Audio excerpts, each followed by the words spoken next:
Olá, meus irmãos da Igreja Presbiteriana do Cariru. É com muito carinho, saudade de todos vocês e muito amor no coração é que eu me dirijo a todos vocês através desse vídeo para fazer um esclarecimento a todos vocês, membros da Igreja Presbiteriana do Cariru. Com a proximidade do domingo de Páscoa, muitos irmãos têm nos questionado, nos perguntado quando nós teremos a nossa celebração da ceia. E em função dos vários questionamentos, das várias perguntas, é que eu estou gravando este vídeo para esclarecer a vocês. E antes de explicar a questão da ceia, eu quero dizer para vocês que há algumas coisas que nós podemos fazer de maneira virtual, de maneira online. Como, por exemplo, nós podemos estudar a palavra de forma online, pegando estudos, ouvindo estudos de irmãos, de pastores, mestres que deixam escritos para nós na internet.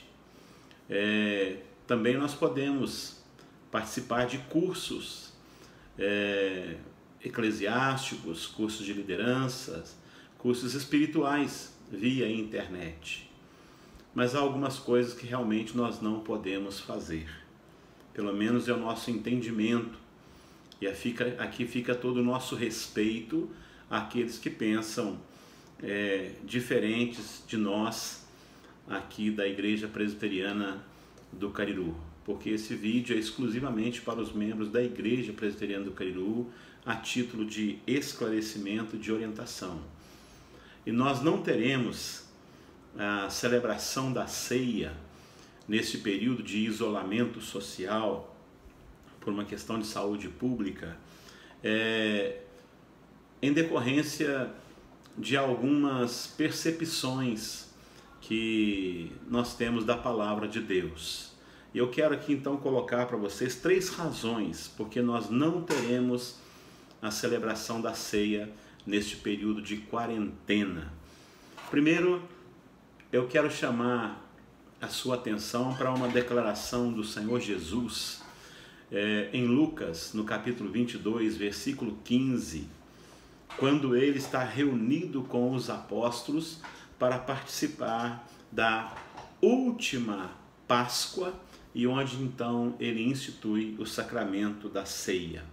E quando Jesus está reunido, ele diz: tenho desejado ansiosamente comer convosco esta Páscoa antes do meu sofrimento. Isso está em Lucas, no capítulo 22, no verso de número 15. E a ideia no texto é de reunir. A ideia no texto é de estar ao lado, é estar à mesa, comendo com aqueles que estão ao meu lado. Então Jesus estava ansioso por tomar aquela refeição com eles, estar com eles à mesa, junto deles, ao lado deles. E ele então explica o motivo do seu desejo ansioso. E no verso 15 mesmo, na parte B, ele explica: comer convosco esta Páscoa antes do meu sofrimento. Ou seja, a razão principal é porque estava chegando o sofrimento dele, ele queria ter um tempo especial de comunhão, de celebração com os seus apóstolos. O versículo 16, ele deixa claro, quando diz: nunca mais a comerei até que ela se cumpra no reino de Deus. Ou seja, Jesus estava afirmando que era a última refeição com eles. Era a última refeição. Era um momento de comunhão física e esse momento de comunhão presencial seria cortado. Eles estariam privados da sua presença física.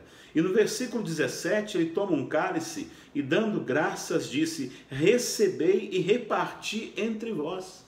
A ênfase aqui é quando ele manda repartir, ou seja, a ênfase é na comunhão entre eles. E Jesus está incentivando eles a partilharem da comunhão, a partilharem do pão e do sangue dele que seria derramado em favor do seu povo. E no verso 18, quando ele diz: pois vos digo que de agora em diante não mais beberei do fruto da videira até que venha o reino de Deus.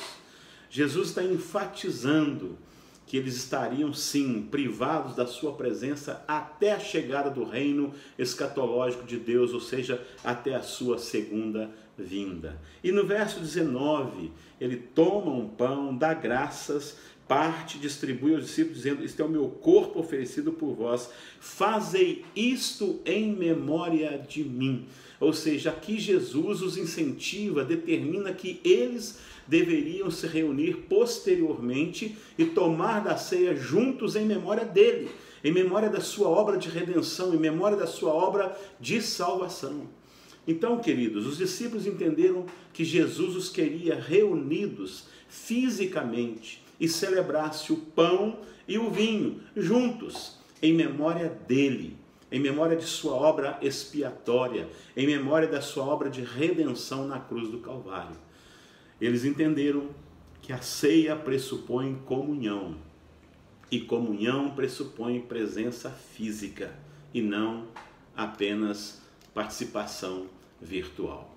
E uma segunda declaração que eu quero considerar com vocês é a declaração do apóstolo Paulo, quando ele escreve na sua primeira carta aos Coríntios, no capítulo 11, e onde ele passa a dar orientações, instruções sobre a celebração da ceia, celebração esta, instruções esta que ele diz no versículo 23, que ele recebeu do Senhor Jesus, e em cumprimento à ordem do Senhor Jesus é que ele está ensinando a igreja a celebrar, a participar da ceia. E ele vai dando orientações. Quando chega no versículo 33, ele diz assim: assim, pois, irmãos meus, quando vos reunis para comer, esperai uns pelos outros. Aqui, o apóstolo Paulo está repreendendo os crentes de Corinto por sua conduta inconveniente, não fraterna, não cristã, porque eles não estavam demonstrando comunhão fraternal na festa do amor. E essa festa do amor acontecia no contexto da celebração da ceia. E então, quando Paulo afirma vos reunis, ele está destacando dois fatos distintos. O primeiro é a união decorrente da unidade espiritual que deve haver entre os irmãos. E ali, quando eles estavam uns comendo determinados alimentos e outros comendo outros alimentos, os alimentos trazidos pelos mais abastados eram separados só para eles, e os mais pobres comiam só daquilo que eles traziam de casa na sua simplicidade. Paulo está dizendo: não, isto não é união espiritual, isso não é unidade espiritual que deve haver entre os irmãos. E o segundo aspecto que ele destaca aqui é a reunião. Quando vos reunis, Paulo está dizendo que a igreja deve se reunir para celebrar a ceia. E deve fazer essa celebração da ceia segundo as orientações de Jesus. Ou seja, a unidade decorrente, a união decorrente da unidade espiritual, nós podemos ter e temos à distância. Eu estou unido espiritualmente a você que está do outro lado do vídeo. Você está unido espiritualmente com outros irmãos em outras igrejas, em outros lugares, mesmo não estando presentes fisicamente ao lado deles. Mas a celebração da ceia exige a reunião presencial do corpo de Cristo para testemunho da unidade espiritual que existe entre os crentes, para testemunho aos descrentes. Isso significa então que isolados ou individualmente, nós não somos a igreja de Cristo. Nós somos membros do corpo, mas não somos o corpo todo. Paulo não está aqui orientando a reunir cada família, como houve na Páscoa judaica, quando o Senhor então ordenou que cada família se reunisse e comesse o cordeiro pascal, representando então o sacrifício de Jesus, e cada um comeu em sua casa apressadamente. Não, Paulo não está ordenando que a gente faça isso como as famílias judaicas fizeram no dia da libertação da escravidão do Egito. Não, as famílias devem se reunir para orar, meditar na palavra de Deus, louvar ao Senhor em família. Você deve fazer isso individualmente, mas não há nenhuma instrução para a realização da ceia fora do ajuntamento solene orientado por Jesus e o apóstolo Paulo. Ressalvo aqui, claro, algumas situações daqueles membros impossibilitados por questões de saúde, e para isto sim, o ministro, acompanhado às vezes de um oficial da igreja, presbítero ou outro membro da igreja, ele leva então a ceia a esse irmão impossibilitado. Mas olha, quando Paulo fala, vos reunis, ele está demonstrando que esporadicamente a igreja deve se reunir com a presença física da maioria dos membros do corpo em um momento solene para realizar a celebração da ceia em memória do Senhor. E eu entendo então que Paulo está sinalizando na mesma direção de Jesus, ou seja, comunhão pressupõe presença física em um ajuntamento solene da igreja para a celebração da ceia em memória da obra salvadora de Jesus. E uma terceira razão pela qual não vamos celebrar a ceia nesse período de isolamento social é a doutrina da providência, a doutrina da providência divina. Esta palavra providência você não a encontrará nas escrituras sagradas. Esse termo providência ou providência divina é um termo reformado, calvinista, para ensinar que Deus governa tudo com sabedoria e está presente conduzindo toda a sua criação. O texto de Daniel 4:35 diz exatamente assim: todos os moradores da terra são por ele reputados em nada, e segundo a sua vontade, ele opera com o exército do céu e os moradores da terra. Não há quem lhe possa deter a mão, nem lhe dizer, que fazes? Esse texto, meus irmãos, resume o ensino sobre a providência divina. Esse texto afirma, entre outras verdades, Deus é soberano, ninguém pode impedi-lo de realizar seus propósitos, e ele trabalha com o seu exército celestial e usa também, trabalha com os homens para realizar os seus propósitos. E ponto final. Providência, então, meus amados, não é só Deus prover recursos para as nossas necessidades. Deus providenciou uma promoção no trabalho. Deus providenciou o pão de cada dia. Deus providenciou um carro novo, uma casa nova, uma aquisição nova. Essa ideia falsa de providência que nós temos. Providência não é só Deus fazer milagres em nosso favor. Dois irmãos estavam doentes. Um foi milagrosamente curado, então foi providência de Deus. O outro não foi curado, partiu para a glória. Isso não foi providência de Deus? Isso escapou ao controle de Deus? Não, meus irmãos. Providência não significa só Deus prover acontecimentos ou coisas boas, tranquilas, serenas para a nossa vida. Não. Providência significa que nada acontece simplesmente por acontecer. Nada acontece por sorte, nada acontece por azar, nada acontece por obra do acaso, nada acontece por fatalidade. Não. Tudo acontece por providência. Providência significa que Deus usa todas as circunstâncias, todas as coisas boas ou ruins, e todos os seres humanos, crentes e descrentes, justos e ímpios, para realizar os seus propósitos. É verdade, sim, que a providência nem sempre é clara e compreensível para nós. Ela envolve o mistério de Deus. Mas para Deus, a sua providência segue o curso que Ele estabeleceu para realizar o seu propósito.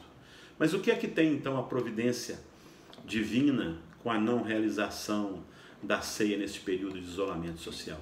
Tem tudo a ver. Sabe por que tem tudo a ver? Porque Deus, em sua providência, preparou este tempo, esse período difícil, doloroso, complexo de se entender para a raça humana. O Covid-19 pegou os especialistas de surpresa, mas não a Deus. A pandemia provocada pelo coronavírus, Covid-19, encontrou a saúde mundial despreparada, mas não encontrou Deus despreparado. Deus não foi surpreendido, pelo contrário, Deus, em sua sabedoria e seu decreto inescrutável pelo homem, providenciou esse tempo para a raça humana. Podemos não compreender isso com profundidade, e a maioria talvez até de forma superficial nem o compreenda, mas o Deus Santo, Deus Eterno, Deus Imutável, amoroso, está realizando o seu propósito neste período de isolamento. Você já percebeu que toda a raça humana está reflexiva? Você já parou para pensar que esta geração não havia presenciado nenhuma crise? E agora essa geração que está aqui presente hoje, ela sabe o que é uma crise, conhece um pouco dos seus efeitos. E se souber tirar lições desta crise, essa geração não será mais essa geração frágil, essa geração de cristal que vinha se formando até agora. Então, queridos, como igreja, nós temos que aceitar as privações que Deus está nos impondo. Privação da comunhão física com os irmãos, privação das reuniões presenciais, privação da celebração da ceia juntos, privação das reuniões familiares, privação das festas que fazíamos como igreja, que fazíamos como famílias, privação para muitos até do trabalho, privação para empreendedores do lucro que eles tinham antes. É um tempo de privação imposto por Deus. Temos de aceitar e temos que obedecer ao nosso Deus. E eu creio piamente que há outras razões que eu poderia mencionar aqui para a gente não celebrar a ceia, mas não vou fazer para esse vídeo não se estender mais. Mas por estas 3 razões apresentadas aqui, nós não celebraremos a ceia em memória do Senhor nesse período de isolamento social. Eu desejo que você experimente o sentimento de Jesus, quando ele disse: desejei comer ansiosamente com vocês esta ceia. Nutra esse desejo, nutra essa saudade, esse desejo ansioso até o dia da nossa primeira ceia, após esse tempo de privação enviado por Deus, o Deus da providência.